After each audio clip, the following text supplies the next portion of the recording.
உமக்கு வாழ்த்து பாடல் பாடிடுவேன் இசையா.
உம்முடைய மகத்துவத்தை வானங்களுக்கு மேலாக வைத்தீர். அபிநீனையும் பரிகாரனையும் அடக்கிப் போட தேவரீர். உம்முடைய சத்துக்களை நிமித்தம் குழந்தைகள் பாலகர் வாயினால் பலன் உண்டு பண்ணி உமது விரல்களின் கிரியையாகிய உம்முடைய வானங்களையும் நீ சாபித்த சந்திரனையும் நட்சத்திரங்களையும் நான் பார்க்கும்போது மனுஷனை நீ நினைக்கிறதுக்கோ மனுஷகுமாரனை நீ விசாரிக்கிறதுக்கோ அவன் எம்மாத்திரம் என்று நீர் அவனை தேவதூதரில் சற்று சிறியவனாக்கி நீர் மகிமையினாலும் கனத்தினாலும் அவனை முடிசூட்டினீர். உம்முடைய கரத்தின் கிரியைகளின் மேல் நீர் அவனுக்கு ஆளுகை தந்தை சகலத்தையும் அவனுடைய பாதங்களை கீழ்ப்படுத்தி ஆடு மாடுகள் எல்லாவற்றையும் காற்று மிருகங்களையும் ஆகாயத்து பறவைகளையும் சமுத்திரத்து மச்சங்களையும் கடல்களில் சஞ்சரிக்கிறவர்களையும் அவனுடைய பாதங்களை கீழ்ப்படுத்தி எங்கள் ஆண்டவராகிய கர்த்தாவே, உம்முடைய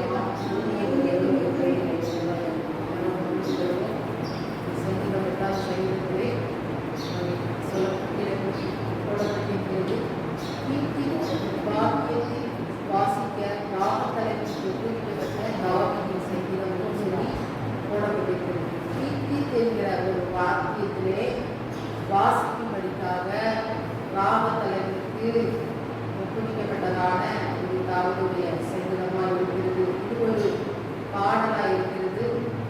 இங்கே 1வது வசனத்தில் தாவீது சொல்கிறார், எங்கள் ஆண்டவராகிய கர்த்தாவே, உடைய நாமம் பூமி எங்கும் எவ்வளவு மேன்மையுள்ளதாக இருக்கிறது, உடைய மகத்துவத்தை வானங்களுக்கு மேலாக வைத்து என்று சொல்லி இங்கே கர்த்தருடைய நாமத்தை அவருடைய நாமத்தை இங்கே மேன்மையுள்ளதாக எண்ணி அவருடைய மகத்துவத்தை குறித்து இங்கே சொல்லுகிறதை குறித்து பார்க்கிறோம். இதில் ரெண்டு பகுதியாக பிரிக்கலாம். தேவனுடைய நாமத்தின் உள்ள மேன்மை 1வது வசனம் முதல் 3வது வசனம் வரை நாம் பார்க்கும்போது அவருடைய நாமத்தின் மேன்மை குறித்து சொல்லப்பட்டிருக்கிறது. அடுத்து 4வது வசனம் முதல் 9வது வசனம் வரை மனிதகுமாரனுடைய மேன்மை குறித்து அங்கே சொல்லப்பட்டிருக்கிறது.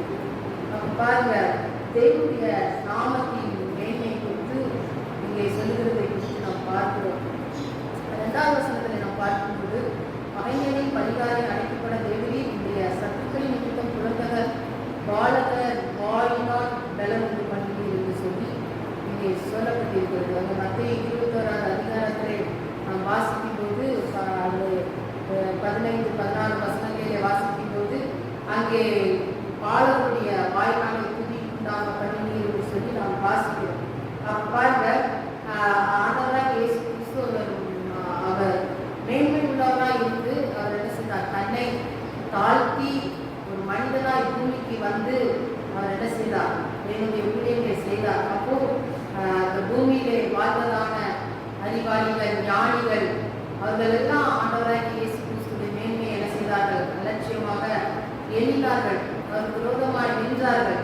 துதியாதபடி ஆண்டவரை துதியாதபடி அவர்கள் எல்லாம் இயேசுக்கு விரோதமாக எதிர்த்து அவர்கள் நின்றார்கள். ஆனால் சிறு பிள்ளைகளாகிய பாலகர்கள் சிறுவர்கள் என்ன செய்தார்கள், கர்த்தரை துதித்தார்கள். அவருடைய வாயினால கர்த்தரை என்ன செய்தார்கள், துதித்தார்கள் என்று சொல்லி நாம் பார்க்கிறோம்.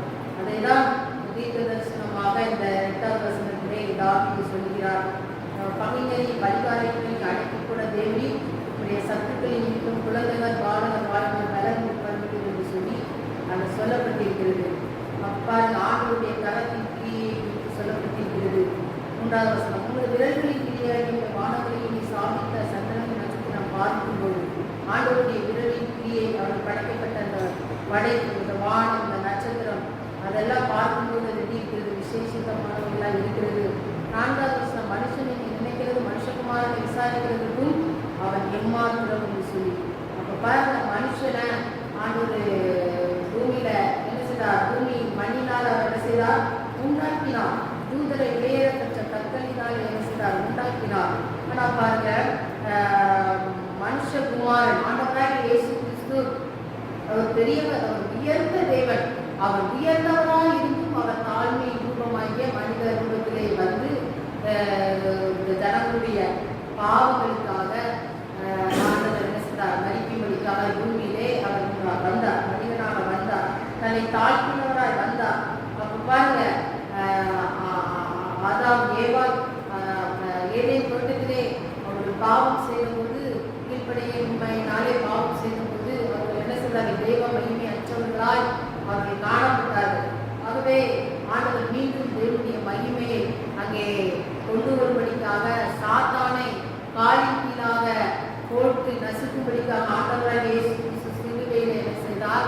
பலியாக கட்டந்த பூமியிலே ஒரு மனிதர் குலமாய் தன்னை காட்டி வெளிப்பட்டார் என்று சொல்லி நாம் பார்க்கிறோம். அப்போ ஆண்டவர்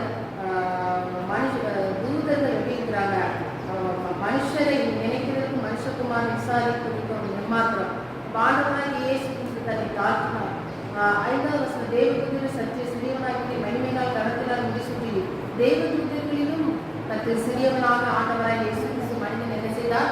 உண்டாக்கினார். தூதர்கள் அவர்கள் விசேஷித்தமானவர்களும் அவர்கள் பராக்கிரமசாலிகளாக இருந்தார்கள் என்று சொல்லி நாம் வேதத்தில் பார்க்கிறோம்.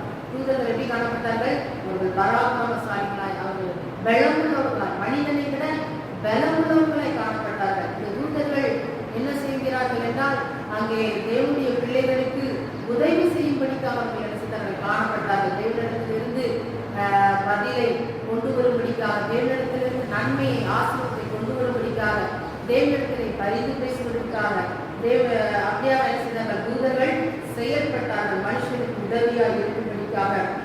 அப்ப அந்த தூதனை விட ஆண்டவர் சற்று சிறியவனாக என்ன செய்தார்? மனிதனை படைத்தார், உருவாக்கினார். ஆனாலும் அந்த தூதர்களை விட மேலாக மகிமையினாலும் கனத்தினாலும் யாரை முடிசூட்டினார்? மனுஷனை என்ன செய்தார்? முடிசூட்டினார். மகிமையினாலும் கனத்தினாலும் ஆண்டவர் என்ன செய்தார்? முடிசூட்டினார். பாருங்க, கிறிஸ்து இயேசுவுக்கு நம்மை அவரோடு கூட எழுப்பி உன்னதங்களிலே அவரோடு கூட என்ன செய்தார்? உட்காரவும் செய்தார். எபேசியர் 2:7 சொல்லப்பட்டிருக்கிறார். அப்ப பாருங்க, உன்னதங்களிலே உட்காரக்கூடிய ஒரு பாக்கியத்தை ஆண்டவராகிய இயேசு கிறிஸ்து யாருக்கு கொடுத்தார்? மனிதர்களாகிய நமக்கு ஆண்டவர் செய்திருக்கிறார், கொடுத்திருக்கிறார். ஆகவே அவர் மனிதனை விசேஷித்தம் உள்ளவராய் ஆண்டவர் என்ன செய்தார்? மகிமையினாலும் கனத்தினாலும் அவர் நம்மை முடிசூட்டி இருக்கிறார். அது மாத்திரமல்ல, அங்கே ஆண்டவருடைய விசேஷித்த நோக்கம் என்னமா இருக்கிறது மனுஷனை குறித்து? எபேசியர் 4:1-2 அங்கே சொல்லப்பட்டிருக்கு. நீங்கள் அழைக்கப்பட்ட அழைப்புக்கு பார்க்கிறவங்களாய் நடக்க மிகுந்த மனதாக்கி சாந்தமும் நீதியப்படும் உணர்வுகளை அன்பினால் ஒருவர்கள் தாங்கி என்று சொல்லப்பட்டிருக்கிறது. அழைக்கப்பட்ட அழைப்புக்கு எப்படி இருக்கணும்? பார்க்கிறவர்களாக இருக்கணும். ஆண்டவராகிய இயேசு கிறிஸ்து நம்மளை என்ன செய்திருக்கிறார்? மகிமையினால் கனத்தினால் முடிசூட்டி நம்மளை உயர்த்தி வைத்திருக்கிறார். தூதர்களே அதிகமாய் நம்மை ஆண்டவர் உயர்த்தி வைத்திருக்கிறார். அப்போ நம்ம அதற்கு தகுதியுள்ள ஒரு பாத்திரமா என்ன செய்யணுமா? காணப்படணும். தகுதியில் ஆண்டவர்களை உயர்த்திருக்கிறார் என்று சொல்லி நாம் பெருமையா இல்லாதபடி, நாம் விசேஷித்தமானவர்கள், நாங்கள் ஆண்டவர்களை உயர்த்தி வைத்திருக்கிறோம், எங்களை நடத்தக்கூடியவர்கள் என்று சொல்லி நாமே பெருமை பாராட்டாதபடி அதற்கு தகுதியுள்ள மக்களா நாம் என்ன செய்ய வேண்டும்? நடந்து கொள்ள வேண்டும் என்று சொல்லி வேதம் சொல்லுகிறது. அப்ப அந்த ஆண்டவர் நம்மை எதற்கு அழைத்திருக்கிறார், எதற்கு நம்மை தெரிந்திருக்கிறார், அந்த அழைப்பையும் அந்த அழைப்பை நம்ம என்ன செய்யணும்? தெரிந்து கொண்டவர்களாய், அறிந்தவர்களாய், பாத்திரம் உள்ள ஜனங்களை நம்ம என்ன செய்ய வேண்டுமா? நடந்து கொள்ள வேண்டும். அப்போ அதை நம்ம என்ன செய்யக்கூடாது? அலட்சியப்படுத்தக்கூடாது, கடினப்படுத்தக்கூடாது. பாத்திரம் உள்ள ஜனங்களை நாம் காணப்பட வேண்டும். அங்கே ஆண்டவர் சவுலை அபிஷேகம் பண்ணினார். அந்த சவுல் தேவ அபிஷேகத்துக்கு விரோதமாக என்ன செய்தார்? செயல்பட்டார். அவன் ஆண்டவர் கொடுத்த அந்த அபிஷேகத்தை கனம் பண்ணவில்லை. அவன் என்ன செய்தார்? தன்னுடைய இஷ்டமான வழியிலே நடந்தான். கர்த்தருடைய சொல்லுக்கு கீழ்ப்படியாமல் நடந்தபடினாலே அங்கே ஆண்டவர் சவுலை தள்ளினார் என்று சொல்லி பார்க்கிறோம். அப்ப அவனுடைய அபிஷேகத்தை அவனை விட்டு எரிச்சது போய்விட்டது. ஆண்டவர் அவனை விட்டு விலகிவிட்டார். அப்ப அவன் ஆண்டவருக்கு பாத்திரமுள்ள ஒரு மகனா என்ன செய்யப்படவில்லை? சவுல் காணப்படவில்லை. இன்றைக்கு கூட ஆண்டவர் நம்மளை அபிஷேகித்திருக்கிறார், அழைத்திருக்கிறார். நாம் கர்த்தர் கொடுத்த அந்த அழைப்பிலே பாத்திரம் உள்ள ஜனங்களாய் அதை அறிந்து நாம் செயல்பட்டு நாம் நடக்க வேண்டும். நம்ம அபாத்திரராய் நாம் காணப்பட்டோம் என்றால் ஆண்டவராய் இயேசு கிறிஸ்து என்ன செய்வார்? நம்மளை விட்டு விலகி விடுவார். அப்ப வேதம் சொல்கிறது, நீங்க கர்த்தரோடு இருந்தால் அவர் எப்படி இருப்பார்? உங்களோடு கூட இருப்பார். அப்ப நம்ம எப்படி இருக்கணும்? கர்த்தரோடு இருக்கணும். நம்ம கர்த்தரோடு இருப்பதற்கு தான் ஆண்டவர் நம்மளை என்ன செய்திருக்கிறார்? அழைத்திருக்கிறார், தெரிந்து கொண்டிருக்கிறார். தேவதூதர்கள் சற்று நம்மளை என்ன செய்திருக்கிறார்? உயர்த்தி வைத்திருக்கிறார். நம்மளை கனத்தினாலும் மகிமையினாலும் முடிசூட்டி இருக்கிறார். கிறிஸ்துவோடு உன்னதங்களிலே உட்காரும்படிக்காக ஆண்டவர் என்ன செய்திருக்கிறார்? தெரிந்து கொண்டிருக்கிறார். ஆகவே நம்ம அதற்கு பாத்திரமுள்ள ஜனங்களாய், அதை அறிந்தவர்களாய் நாம் என்ன செய்ய வேண்டும்? செயல்பட வேண்டும். அபாத்திரராய் இல்லாதபடி, கீழ்ப்படியாதவர்களாய் இல்லாதபடி நம்ம அந்த மேன்மை என்ன செய்யக்கூடாது? இழந்து என்ன செய்யக்கூடாது? போற்றக்கூடாது. நாட்களிலே இந்த பானபாத்திரக்காரன் பார்வனுக்கு பானபாத்திரக்காரன் சுயங்க 2 பேர் என்ன செய்தாங்க இருந்தாங்க. அவர்கள் குற்றம் செய்த போது அவர்கள் 2 பேர் என்ன செய்தார்கள், சிறைச்சாலைக்கு போனார்கள். அப்ப மேன்மையா ராஜா என்ன செய்தார், அவருக்கு பதவிகளை எல்லாம் கொடுத்து வைத்திருந்தார். ஆனா அவர்கள் குற்றம் செய்த போது அவர்கள் என்ன செய்தார்கள், அவர்களுடைய அந்த ஸ்தானத்தை விட்டு என்ன செய்தார்கள், போய்விட்டார்கள். இன்னும் ஒரு சம்பவத்தை சொல்லலாம். வசதியை கூட ஆண்டு என்ன செய்தார், ராஜாத்தியா வேட்டி வச்சிருந்தார். ஆனா பாருங்க, ராஜாவின் சொல்லுக்கு கீழ்ப்படியாமல் போனபடினால் வசதியை என்ன செய்து விட்டார்கள், ராஜ பதவியிலிருந்து ராஜஸ்ரீங்கிற பட்டத்திலிருந்து அவர்களை என்ன செய்தார்கள், விலக்கி விட்டார்கள். அப்ப என்ன செய்த அந்த ஸ்தானத்தை இழந்து விட்டார் என்று சொல்லி பார்க்கிறோம். தேவனுடைய பிள்ளை ஆண்டவர் உங்களுக்கும் எனக்கு ஒரு ஸ்தானத்தை கொடுத்திருக்கிறார். தேவனுடைய பிள்ளை என்கிற ஒரு ஸ்தானத்தை கொடுத்திருக்கிறார். அவருடைய நாமத்தினாலே நீங்கள் என்ன செய்திருக்கிறீர்கள், நீங்கள் முத்திரை போடப்பட்டிருக்கிறீர்கள், நீங்கள் முத்திரை மோதிரமாய் இருக்கிறீர்கள். ஆண்டவர் உங்களை முத்திரை மோதிரமாய் வைத்திருக்கிறார். ஆகவே நீங்கள் அந்த ஸ்தானத்தை ஒருபோதும் இழந்து போகாதீர்கள். உலக ஆசீர்வாதங்களுக்காக, உலக காரியங்களுக்காக நீங்கள் அதை இழந்து விடாதபடி அதை கணக்குறவர்களாய் எண்ணி மேன்மையுள்ளதாய் எண்ணி அதன் வழியிலே நாம் நடப்போம். கர்த்தரை ஆசீர்வதிப்பார்.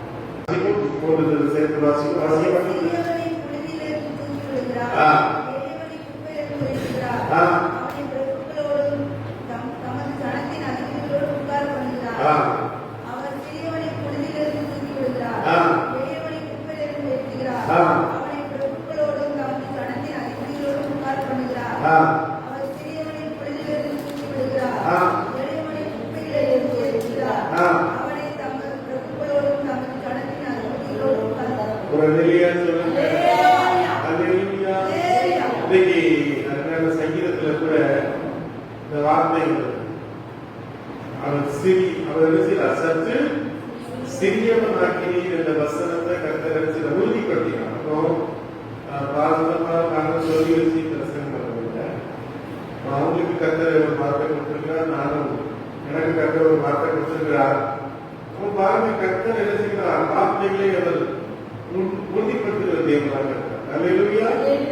இன்னைக்கு நம்ம என்ன பார்க்க போறோம்னா, அவர் சிறியவனை புழுதியிலிருந்தும் எளியவனை குப்பையிலிருந்து என்ன செய்கிறார், உயர்த்துகிறார். அடுத்த வசனம், அவரை பிரபுக்களோடும் அல்லேலூயா.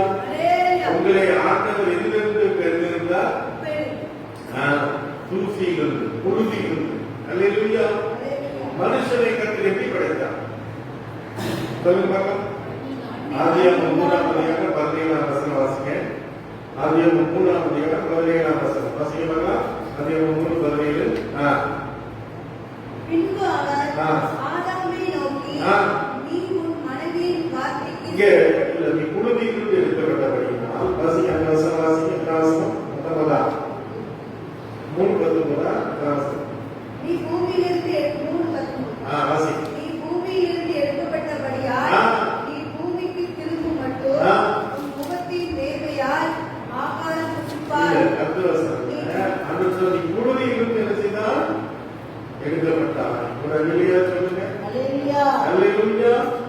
நீ எதிலிருந்து எடுக்கப்பட்டால், புழுதியிலிருந்து குப்பையிலிருந்து என்ன செய்தால் எடுக்கப்பட்டாய். அல்லேலூயா. அதனால நீ என்ன செய்வாய், மண்ணுக்கே திரும்புவாய்.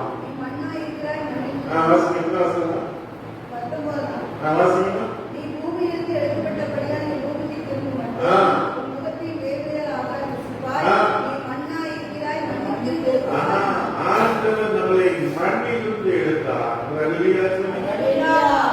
அல்லேலூயா. இன்னைக்கு நம்ம யாரு, மண்ணு. 50 கிலோ மண்ணு, 60 கிலோ மண்ணு, 70 கிலோ மண்ணு, 80 கிலோ மண்ணுன்னு ஆண்டவர் நம்மை மண்ணிலிருந்து எடுத்தார். அல்லேலூயா சொல்லுங்க. அப்ப அல்லேலூயா தேவனுடைய சங்கீதக்காரர்கள் தாவீது என்ன சொல்றார், இந்த சங்கீதத்துக்கு பேர் என்ன, அல்லேலூயா சங்கீதம். என்ன பேரு, அல்லேலூயா சங்கீதம். 113 இருந்து 118 வரைக்கும் அதுல பாத்தீங்கன்னா அல்லேலூயா அல்லேலூயான்னு சொல்லியிருக்கோம். அல்லேலூயா. அப்போ யூதர்கள் என்ன செய்வாங்கன்னா, தன்னுடைய பண்டிகை நாட்களிலே என்ன செய்வாங்க, இந்த சங்கீதத்தை பாடுவாங்க. அல்லேலூயா. தேவனுடைய மகத்துவத்தை குறித்து இன்னைக்கு அருமையா வாசித்த சங்கீதத்துல, 8ஆம் சங்கீதத்துல கூட வாசித்தோம். தேவன் எப்படி மகத்துவமானவர், தேவன் அதிசயமானவர். அல்லேலூயா. அப்போ தேவன் நம்மிடத்துல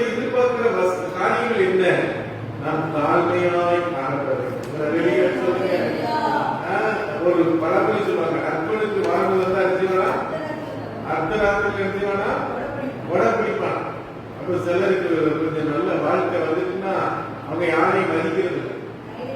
அவங்க என்ன செய்வாங்க, தங்கள் வந்த பாதைகளை மறந்து போவார்கள். பாட்டுக்கார பாடுகிறாங்க, கடந்து வந்த பாதைகளை திரும்பி பார்க்கிறேன் கண்ணீரோடு கத்தாவே நன்றி சொல்லணும். தாவீது ராஜா அரண்மனையில் ஒரு தங்க பெட்டி வச்சிருந்தார். அடிக்கடி இந்த தங்க பெட்டியை பார்த்து பார்த்து அவர் ஆண்டவருக்கு நன்றி செலுத்துவார். அப்படியே மந்திரிமார்களுக்கெல்லாம் ஒரு சந்தேகம் வந்துச்சார். ராஜா பெட்டியில என்ன வச்சிருக்காரு, ஏதோ தங்கம் பெட்டிக்கெல்லாம் வச்சிருக்காரு நமக்கு தெரியாம அப்படின்னு சொல்லி ராஜாவை நாங்க என்ன செய்யணும் கூட வந்து பார்க்கணும்னு சொல்லுவாங்க. அல்லேலூயா. அந்த பார்த்தா ஒரு பிஞ்சி போன செருப்பு, ஒரு பிஞ்சி போன சட்டை, ஒரு வாத்திய உடைஞ்ச வாத்தியெல்லாம் வச்சிருந்தாங்க. ஒரு காலத்துல நான் ஒரு அனாதையை போல எல்லாரும் தள்ளிவிடப்பட்டு, எல்லாரும் ஒடுக்கப்பட்டு, எல்லாரும் கைவிடப்பட்டு நான் இங்க ஆடுகளை பேசிட்டு இருந்தேன். நீங்க என்ன தேடி வந்தீங்களாப்பா? சொல்லுங்க ஏசப்பா. ஏசப்பா வந்து தேடி வந்தாரே. சொல்லுங்க ஏசப்பா. நம்ம எல்லாரும் நம்மள வெறுத்தாங்க, எல்லாரும் ஒதுக்குனாங்க. கருப்பா இருக்கிறா, அவன் அழகில்ல, இவன் குண்டு, இவன் கண்ணு இருக்கு, இவன் காது இருக்கு, இவன் மூஞ்சி இருக்கு அப்படின்னு சொல்லி நம்ம எல்லாரும் பரிகாசம் பண்ணாங்க. ஆண்டவர் நம்மை தேடி வந்தார். கலிலேயா நாட்டுல பெத்லகேம்ல ஆண்டவர் யார் வீட்டுக்கு போனார்? மரியாள் வீட்டுக்கு போனார். அதே ஒரு ஏழை பெண்ணு, அவங்க அம்மா பேரு ஆனி, அண்ணாள். அண்ணாவுடைய மகன் தான் யாரு? மரியாள். அவருடைய கசி பெரியம்மா மகன் தான் யாரு? எலிசபெத். அப்போ அவளை பார்த்து சொன்னாங்க, அவளை அந்த அண்ணாள் மரியாளுடைய அம்மா பேரு அண்ணா. அவளை பார்த்து உன் வீட்டுக்கு தேவதூதர்கள் வருவார்கள். பைபிள் இல்ல, குரான்ல உன் வீட்டுக்கு யார் வருவா? தேவதூதர்கள் வருவார்கள். அதே மாதிரி பாத்தீங்கன்னா மரியாள் வீட்டுக்கு தேவதூதர்கள் வந்தார்கள். மரியாதை பார்த்து லூக்கா 1:15 நினைக்கிறேன், தேவதூதர் வந்து பேசுறான். அதே போல யார் வீட்டுக்கு? எலிசபெத் வீட்டுக்கு தேவதூதர்கள் வருகிறார்கள். எலிசபெத்துடைய கடமாகிய சகரியாவோடு கூட தேவதூதர்கள் பேசுகிறார்கள். அல்லேலூயா சொல்லுங்க. அருமையான தேவர்களே, அல்லேலூயா, அல்லேலூயா. இன்னைக்கு தேவன் உன்னை தூக்கி எடுத்திருக்கிறார். அல்லேலூயா, அல்லேலூயா. உன்னை உயரமான இடங்களிலே உன்னை உயர்த்தி வைக்கிறார். அல்லேலூயா, அல்லேலூயா. யோபின் புஸ்தகம் 22ஆம் அதிகாரம் 29ஆம் வசனம் வாசிக்கிறோம். யோபு 22:29. மனுஷர் ஒடுக்கப்படும் போதே இடப்பட கடவர்கள் என்று நீ சொல்ல தாழ்ந்தோ ரட்சிக்கப்படுவார்கள். வாழ்ந்தோர்கள், தள்ளப்பட்டவர்கள், விரட்டப்பட்டவர்கள், இவர்களை கர்த்தர் ரட்சிக்க வல்லவராக இருக்கிறார். அல்லேலூயா. லூக்கா 14:11 தன்னை தாழ்த்துகிறவர் உயர்த்தப்படுவார், தன்னை உயர்த்துகிறவர். நம்ம பெருமையா நினைக்கிறோம். நான் என்ன தெரியுமா, என் குலம் என்ன தெரியுமா, என் கோத்திரம் என்ன தெரியுமா அப்படின்னு நினைக்கூடாது. எங்க வீட்டுல பாத்தீங்கன்னா எங்க டாய்லெட் இந்த செப்டிக் டேங்க் தெரியுமா, கழிவுகள் எல்லாம் போற இடம் தான் செப்டிக் டேங்க். அதுவும் செப்டிக் டேங்க் கழுவுறதுக்கு நம்ம அந்த அவரை கூட்டம் எவ்வளவு ரூபாய் கேட்பாங்க? 5000 ரூபாய் 6000 ரூபாய் கேட்பாங்க. எங்க அப்பா என்ன பண்ணுவாங்கன்னா வாளி எடுப்பாங்க, வாளி எடுத்து அப்படியே கணக்கு ஊதிப்பாங்க. நாங்களும் சேர்ந்து ஊற்றுவோம். அதெல்லாம் பெருசா நினைக்கிறது இல்லை. கடந்த நாட்கள் நான் ஊருக்கு போகும்போது அங்க ஒரு அண்ணன் இருந்தாங்க, சபை விசுவாசி. அவங்க சொன்னாங்க, நான் தான் இப்போ எடுத்து ஊத்துறது தெரியுமா அப்படின்னாங்க. பாத்தீங்களா, நான் தான் இதெல்லாம் எடுத்து ஊத்துறேன் அப்படின்னு சொல்லி சந்தோஷமா சொன்னாங்க. அருமையான தெய்வ பிள்ளைகளே, நம்ம எதற்கும் பயப்படக்கூடாது. அல்லேலூயா. தயானந்த ஐயா ஒரு சான்ஸ் சொன்னாங்க. அவங்க நல்ல ஒரு வேலை பார்த்தாங்க, பெரிய சென்ட்ரல் கவர்மெண்ட் வேலை பார்த்தாங்க. தேவன் அவரை ஊழியத்துக்கு கிடைச்சிருக்காரு. ஊழியத்துக்கு கிடைச்சவங்க பைபிள் காலேஜ் படிக்கணும். பைபிள் காலேஜ் படிக்கணும்னா முதல்ல அவருக்கு என்ன வேலை கொடுத்தாங்க? கக்கூஸ் கழுவுறாங்க. அல்லேலூயா. என்ன வேலை கொடுத்தாங்க? கக்கூஸ் கழுவுற வேலை. அதை சந்தோஷம் அவர் செஞ்சபடினால அவர் போகாத தேசமே கிடையாது. நல்லையா சொல்லுங்க. ஜெம்ஸுக்கு மட்டும் 150 கோடி ரூபாய் காணிக்க கொடுத்துருக்காரு. இன்னைக்கு கடந்த நாட்கள் சொல்றாங்க அவர் இறந்துட்டார். ஒரு 2 மாசத்துக்கு இறந்துட்டார். அவர் ஊழியர்களுக்கு அவ்வளவு ஊழியக்காரர்களுக்கு அள்ளி அள்ளி கொடுப்பார். நாங்களாம் அந்த ஆரம்ப நாட்கள் எங்களுக்கு 2-3 வருஷம் அரிசி உதவி செஞ்சார். அவர் கொடுத்த அரிசி தான் எங்களுக்கு 10-15 கிலோ நாங்க யூஸ் பண்ணிட்டு 10 கிலோ விசுவாசிகள் கொடுக்கிறோம்.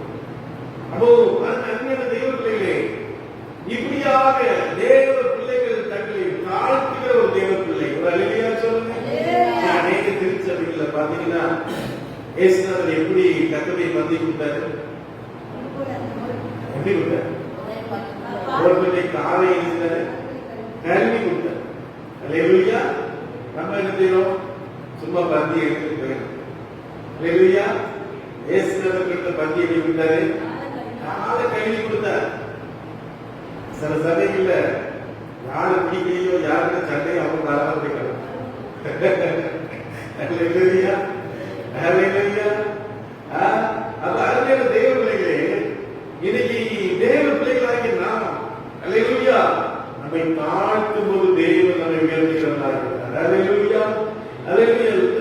நியாயாதிபதியின் புஸ்தகம் 6ஆம் அதிகாரத்திலே அங்கே ஒரு மனுஷனை குறித்து வாசிக்கிறோம். நியாயாதிபதியின் புஸ்தகம் 6ஆம் அதிகாரத்திலே அவருடைய பெயர் என்ன சொல்லுவாங்க தெரியாதா? நியாயாதிபதிகள் ஒரு முக்கியமான மனிதன் பேர் கிதியோ. என்ன பேரு? கிதியோ. கிதியோனை பத்தி ஆண்டவர் கேட்கும்போது அவர் சொல்றாரு, வாசிக்க 6:15 வாசிக்க நியாயாதிபதிகள் 6.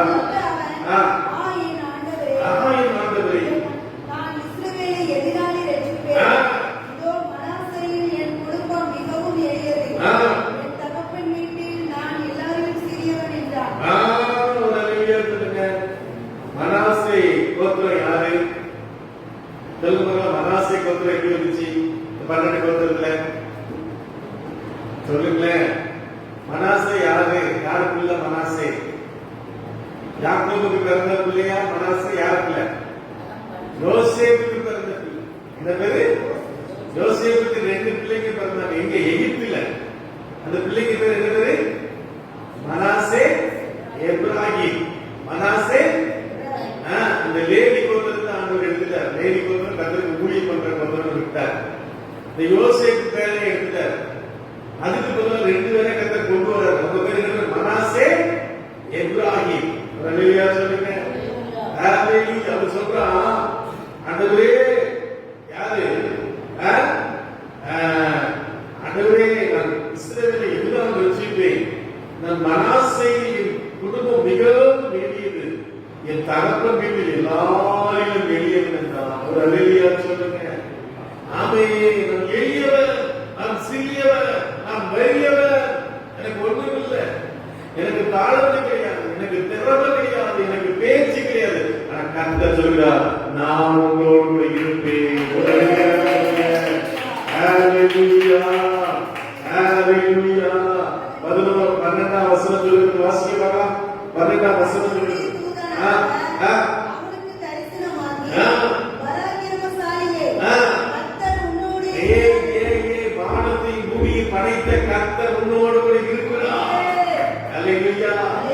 அவன் சொன்னான், நான் குறைந்தவன், நான் எதுக்கும் தகுதி இல்லாதவன், எனக்கு திறமை கிடையாது, தாழ்வு கிடையாது, நீதியாளர்கள் கூட்டமாக இருக்கிறார்கள், அவர்களை எப்படி ஆண்டவர் நான் அவன் கூட இருப்பேன். ஆண்டவர் நம்மிடத்துல சொல்ற நான் அவன் கூட இருப்பேன். அல்லேலூயா. உன் வலது கையை பிடித்து நான் என்ன செய்வேன்?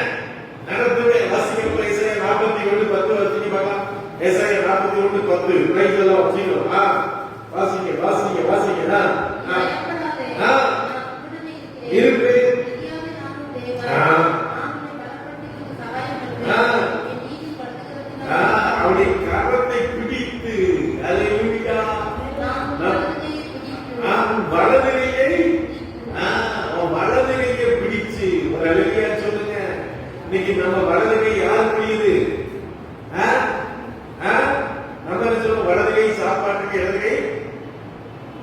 வந்து மார்க் அப்படின்னு சொல்லுவோம். ஆனா வலது கையை யார் பிடிக்கிறான்? யார் பிடிப்பா? புருஷன். வலது கையை தான் நினைச்சுவாங்க பிடிச்சு புருஷன் கல்யாணம் கட்டு புருஷன் நினைச்சுவாங்க வலது கையை பிடிச்சி கொடுப்பாங்க. சில புருஷன்மார் கடைசி வரைக்கும் வச்சு பார்ப்பாங்க. சில புருஷன்மார் இருந்த பாதியிலே வீட்டுக்கு போயிடுவாங்க. ஆனா நாம வலது கையை பிடிச்சா ஒரு அழகியா சொல்லுங்க. நாம வலது கையை பிடிக்கும் போது ஒரு அழகியா சொல்லுங்க. ஓ கடைசி வரைக்கும் அந்த பிடியை விடாம இருப்பேன். கடைசி வரைக்கும் அந்த பிடியை நான் என்ன செய்வேன்? விடாமல் பிடிச்சு கொள்வேன். அல்லது சிறு பிள்ளைகளை நம்ம பிடிக்கும் போது எப்படி பிடிச்சிருக்கோம்? அப்படி சிக்கன்னு பிடிச்சிருக்கோம். பஸ் அந்த கோட்டை கிராஸ் பண்ணி போகும்போதெல்லாம் அந்த பிள்ளைகளை அப்படி சிக்கன்னு பிடிச்சிக்கணும். ஒன்று தூக்கிக்கணும், இல்லைன்னா கையை சிக்கன்னு பிடிச்சிக்கணும். அந்த பிள்ளைகளுக்கு ஓடி இருக்கக்கூடாது. பாதுகாப்பா இருக்கிறதுக்காக நம்ம ரொம்ப கவனமா போகணும். ஆண்டவர் சொல்கிறார், உன் வலது கையை நான் பிடிப்பேன். ஒரு அழுதியா சொல்லுங்க. ஆண்டவர் இந்த கிதியோனை பார்த்து சொன்னார், நீதான் இந்த நீதியானை முறியடிக்க. அப்படி பயந்து போய் ஒரு ஆணைக்கு பின்புறமாக போராடிச்சிருக்கிறான். ஆண்டவர் அவனை பார்த்து சொல்வார், ஏய் நான் இந்த நீதியானை அடிச்சு நொறுக்க போகிறேன், தூள் தூளா பண்ண போறேன். அழுதியா சொல்லுங்க. மண்டையெல்லாம் உடைச்சு போட போறேன். நீ பயப்படாதப்பா. ஒரு அழுதியா சொல்லுங்க. உனக்கு விரோதமா இருக்கிற பிரச்சனை, உனக்கு விரோதமா இருக்கிற போராட்டம், உனக்கு விரோதமா இருக்கிற சத்துருக்கள் எல்லாரையும் கர்த்தர் உடைத்தெறிய போகிறார். உயர்த்த போகிறார். நீ உயர முடியாதபடி, நீ ஆசீர்வதிக்க முடியாதபடி, முன்னேற முடியாதபடி தடையாக இருக்கிற எல்லா தடைகளையும் தேவன் உடைத்து போகிறார்.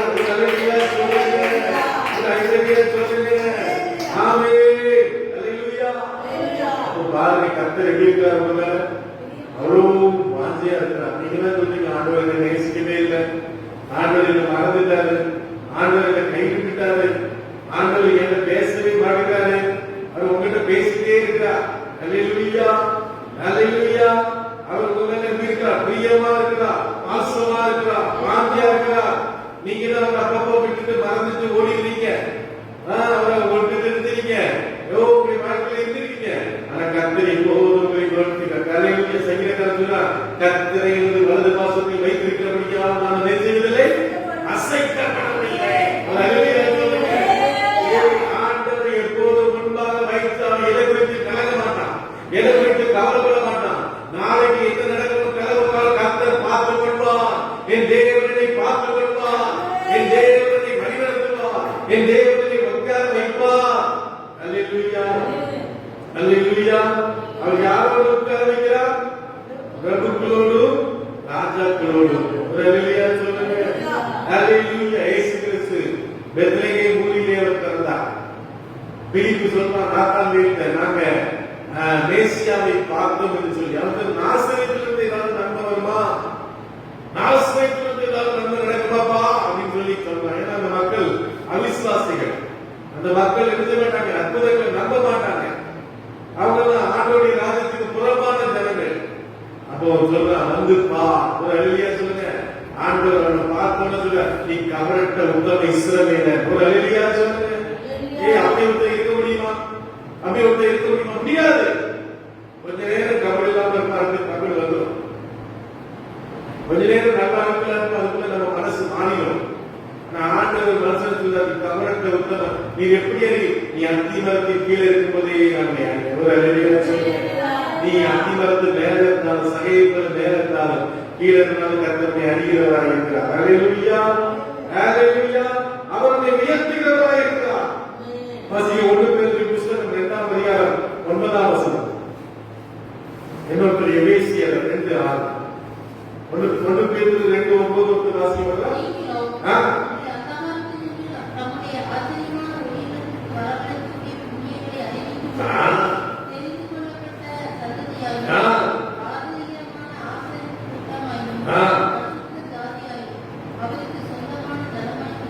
நீங்களும் உங்களை அந்த காலத்திலிருந்து மீட்டெடுத்த ஆண்டவருக்கு பிள்ளைகளாகியும், அல்லேலூயா, ராஜரீக ஆசிரிய கூட்டத்தினராகியும், அல்லேலூயா, அவருடைய உறவினர்களாகியும் நீங்கள் இருக்கிறீர்கள். ஒரு அல்லேலூயா சொல்லுங்க. எபேசியர் 2:6 வாசிக்கலாம். எபேசியர் 2:6. கிறிஸ்து இயேசுவுக்குள்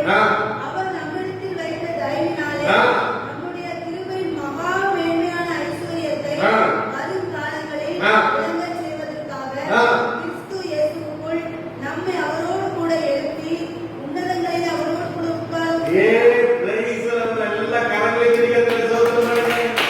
நீங்க ராஜாக்களோடு உட்கார்றீங்களோ இல்லையோ, பிரபுக்களோடு உட்கார்றீங்களோ இல்லையோ, ஆண்டவரோடு உட்கார போறீங்க. ஒரு அலையிலேயே சொல்லுங்க. உலகத்தில் இருக்கிற ராஜா பிரபுலாம் அயோக்கிய பேருங்க. ஒரு அலையிலேயே சொல்லுங்க. அவ்வளவு எப்படி பண்ண பேருங்க? அயோக்கியன் நம்பர் 1 பொறுக்கி. அயோக்கியனா யாரு? இந்த உலகத்தில் இருக்கிற ராஜாக்கள், மந்திரிகள். ஒரு அலையிலேயே சொல்லுங்க.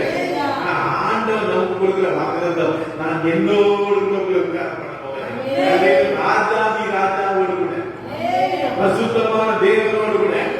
அல்லேலூயா. நீங்க எங்க இருக்கீங்க? ஏசப்பா கிட்ட மடியில. அல்லேலூயா. அல்லேலூயா.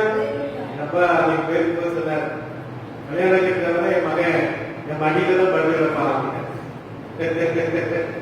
அல்லேலூயா. அல்லேலூயா. அல்லேலூயா. மடியில ஏசப்பாவுடைய மார்புல யோவான் என்ன பண்ணா?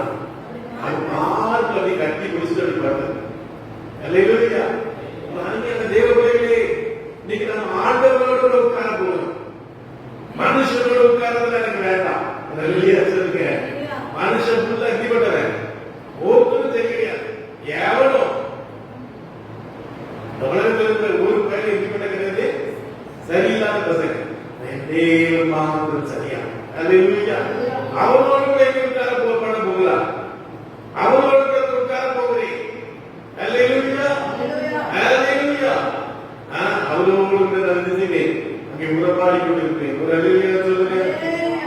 அல்லேலூயா. அப்ப ஆண்டவர் இன்னைக்கு உங்களை என்ன பண்ண போகிறார் சொல்லுங்க. சொல்லுங்க. புழுதியிலிருந்து, குப்பையிலிருந்து உங்களை தூக்கி எடுத்து, ஒரு அல்லேலூயா சொல்லுங்க. பிரபுக்களோடும் ராஜாக்களோடும் உங்களை என்ன செய்ய போகிறார்? உட்கார பண்ண போகிறார். ஒரு அல்லேலூயா சொல்லுங்க. இந்த உலகத்தினுடைய பிரபுக்கள் ராஜாக்களோடு எனக்கு உட்கார விருப்பமில்லை ஆண்டவரே. உங்களுடைய மடியிலே மார்பிலே உட்கார எனக்கு விருப்பம். ஒரு அல்லேலூயா சொல்லுங்க. ஹalleluya. ஹalleluya. அப்ப அன்பான தேவ பிள்ளைகளே, அப்ப ஆண்டவர் நம்மை குறித்து இப்படிப்பட்ட திட்டங்களை வைத்திருக்கிறார். ஹalleluya. ஹalleluya. ஆமென். ஹalleluya. 1 சாமுவேல் 2:7 கர்த்தர் தரித்திரமடைய செய்கிறவரும் ஐஸ்வர்யமடையப்படுகிறவராய் இருக்கிறார். அவர் தாழ்த்துகிறவரும் உயர்த்துகிறவருமாய் இருக்கிறார். ஹalleluya சொல்லுங்க. ஹalleluya. ஹalleluya. யோபு 5:15 வாசிக்கலாம். 1-2 வசனங்களை வாசித்து நாம் முடிக்கலாம். யோபு 5:15.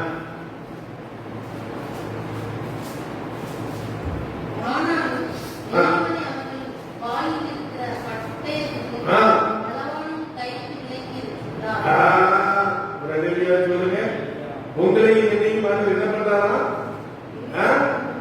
வாயிலுள்ள பட்டயத்துக்கு, நரவானுடைய கைக்கு. அல்லேலூயா. ஒரு தானியேலை கர்த்தர் யாருக்கு ரட்சித்தார்? சிங்கங்களுடைய வாயிலுக்கு. அல்லேலூயா. பசியா இருந்துச்சு சிங்கங்கள். அந்த நாட்கள்ல என்ன பண்ணாங்க? குற்றவாளிகளை யாருக்கு போட்டாங்க? சிங்கங்களுக்கு போட்டாங்க, கரடிகளுக்கு போட்டாங்க, புலிகளுக்கு போட்டாங்க, முதலைகளுக்கு போட்டாங்க. அல்லேலூயா. நீரோ மன்னன் கிறிஸ்தவர்கள் எல்லாம் என்ன பண்ணான்? சிங்கங்களுக்கும் முதலைகளுக்கும் கரடிகளுக்கும் புலிகளுக்கும் போட்டான். பசி இருக்கு, பட்னியா போடுவான். பட்னியா போட்டு கிறிஸ்தவர்கள் எல்லாம் என்ன செய்வான்? அதுல போட்டு கொண்டுருவான்.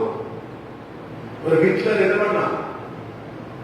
யூதர்கள் எல்லாம் ஒரு ட்ரெயின்ல ஏற்றுவான். 100 பேர் போகிற ட்ரெயின்ல எத்தனை பேர் ஏற்றுவான்? 1000 பேர் ஏற்றுவான். 10 மடங்கு அதிகமா ஏற்றி விஷ வாயுவை அடிச்சுவான். அதுல விட்டுருவான். ஜனங்கள் அப்படியே செத்து போய்வான். மூச்சு திணறி அப்படியே செத்து போய்வான். அப்படிலாம் கொடுமைகளை அறிவித்தார்கள். தெய்வ பிள்ளைகளே, நாம இன்னைக்கு நல்ல கிருபையா நம்ம வாழ்றோம். அல்லேலூயா.